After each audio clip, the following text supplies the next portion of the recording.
一方面，泰國政府心裏打着小算盤，想在中日之間玩平衡，反復和兩邊談判，想多要點好處，這就導致談判週期被無限拉長。另一方面，日本承建商也不傻，他們一開始報低價就是為了拿訂單，可真到了施工，發現根本賺不到錢，甚至還得虧本，那肯定就沒積極性了。你想啊，誰願意做賠本買賣呢？再看看中國承建的中泰鐵路一期工程，2022年10月9日就正式啟動建設了。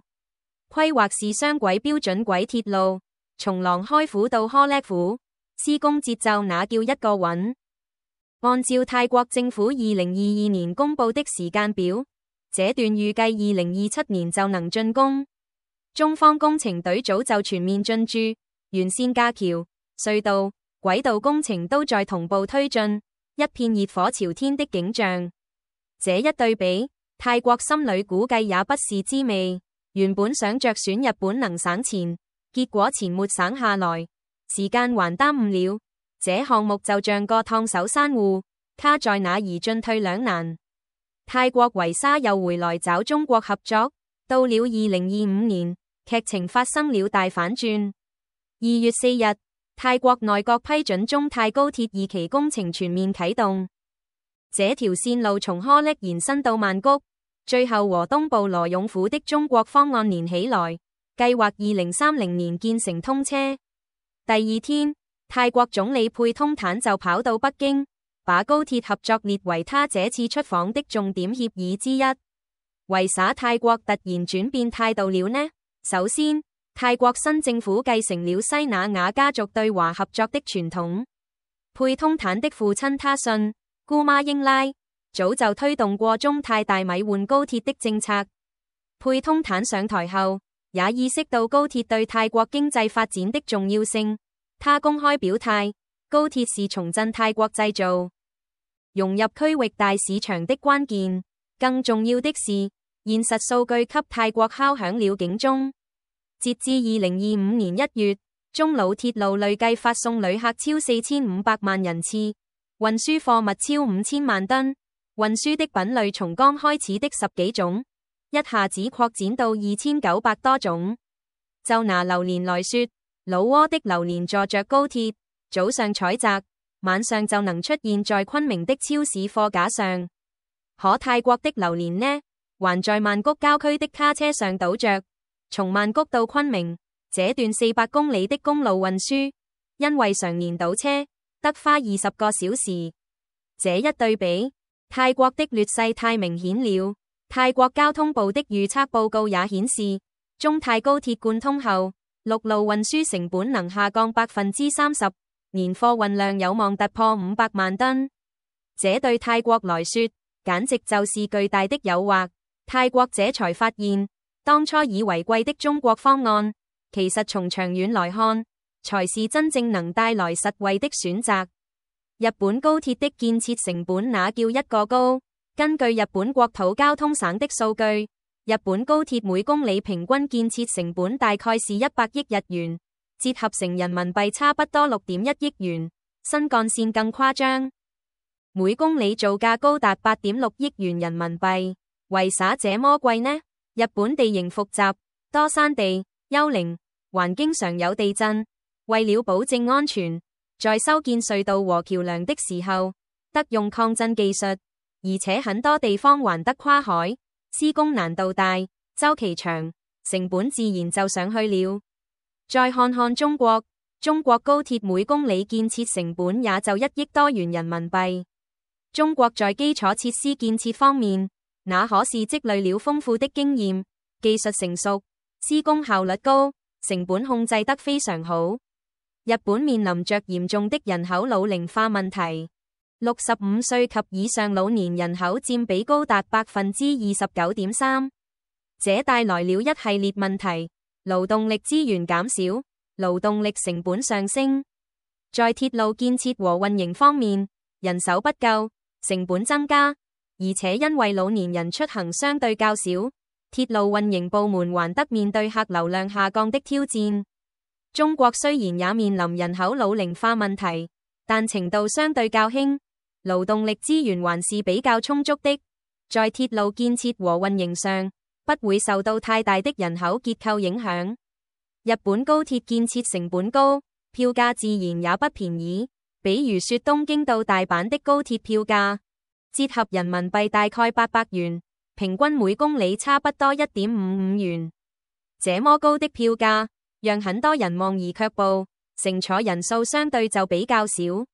中國北京到上海的高鐵，距離長達1318公里，票價卻只要553元，價格親民，自然吸引了大量乘客，客流量大，鐵路運營的經濟效益也就更好。日本土地有限，目前也就鋪設了10條新幹線鐵路，最長的線路才546.7公里。這種限制導致日本在高鐵技術提升和應用上遇到不少困難。沒有足夠的線路來進行大規模的技術試驗和推廣。中國就不一樣了，高鐵里程全球第一，有龐大的市場和線路來進行技術創新和應用。中國高鐵技術不斷升級，像復興號，在速度、安全性、舒適性等方面都達到了世界領先水平。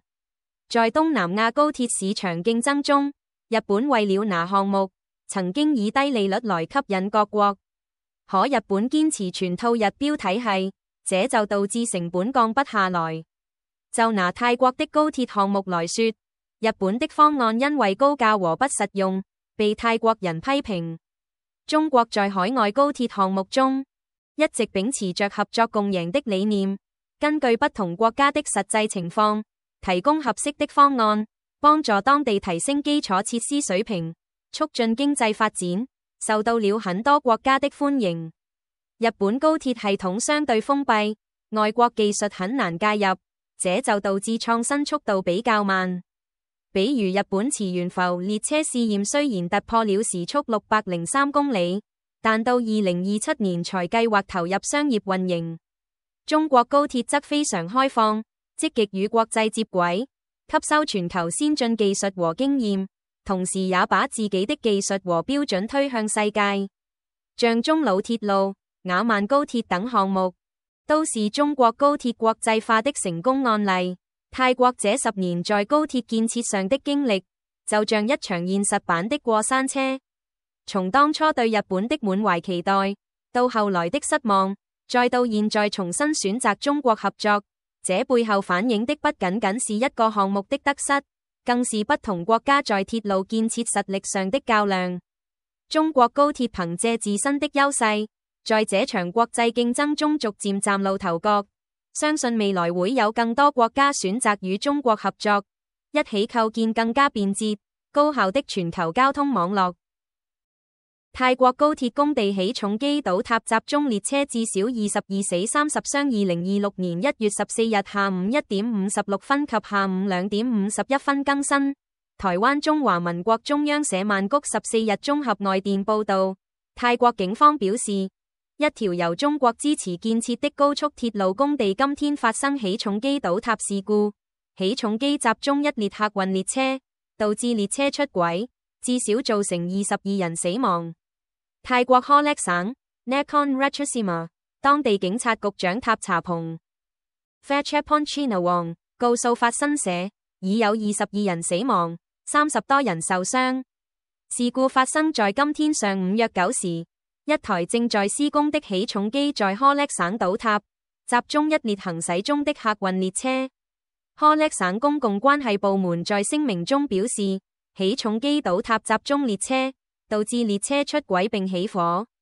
當地媒體播出的現場畫面顯示，救援人員緊急趕赴現場，一列色彩鮮豔的列車側翻在鐵道旁，殘骸中不斷冒出濃煙。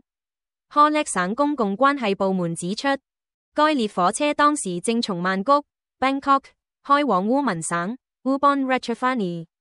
交通部長皮柏 Phiphat Ratchakitprakarn 表示，列車上共有195名乘客，當局正加緊確認死者身份。這台起重機隸屬於一項價值54億美元的高速鐵路建設工程，該計劃由中國支持，目標是在2028年前建成連接曼谷、經遼國通往中國昆明的高速鐵路，屬於中國龐大的一帶一路基礎建設倡議之一。編譯：嚴思琪。